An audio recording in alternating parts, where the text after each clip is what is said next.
Stonehenge একটি প্রাচীন পাথরের স্মৃতিস্তম্ভ যা ইংল্যান্ডের উইল্টশায়ার অঞ্চলে অবস্থিত। এটি পৃথিবীর অন্যতম বিখ্যাত ও রহস্যময় প্রত্নতাত্ত্বিক নিদর্শন। ধারণা করা হয় স্টোনহেঞ্জ নির্মিত হয়েছিল খ্রিস্টপূর্ব 3000 থেকে 2000 সালের মধ্যে। এর কাঠামো বিশালাকা পাথরের বৃত্তাকার বিন্যাস নিয়ে গঠিত, যা মানুষ প্রাগৈতিহাসিক যুগে তৈরি করেছিল বলে বিশ্বাস করা হয়। স্টোনহেঞ্জের মূল কাঠামোটি কয়েকটি বিশাল ব্লুস্টোন ও সারসেন পাথরের সাহায্যে তৈরি। কিছু পাথর 25 টন পর্যন্ত ভারী এবং এগুলো বহু কিলোমিটার দূর থেকে এনে স্থাপন করা হয়েছে।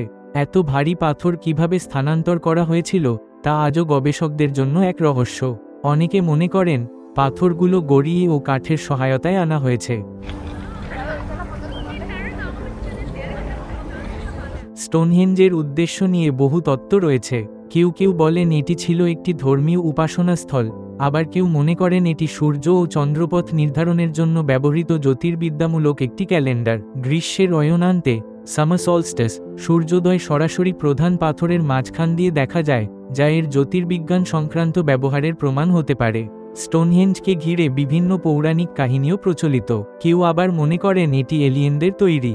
যদিও এসবের কোন প্রমাণ নেই, তবুও এসব গল্প স্টোনহেঞ্জকে আরও আকর্ষণীয় করে তুলেছে। বর্তমানে স্টোনহেঞ্জ ইউনেস্কো ঘোষিত একটি বিশ্ব ঐতিহ্যবাহী স্থান এবং প্রতিবছর লক্ষ লক্ষ পর্যটক এই আশ্চর্য স্থাপনাটি দেখতে আসে।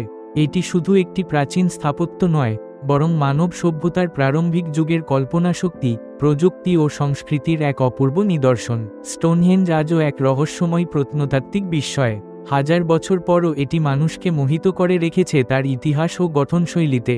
এই প্রাচীন স্মৃতিস্তম্ভ মানব সভ্যতার অতীতের এক নীরব সাক্ষী।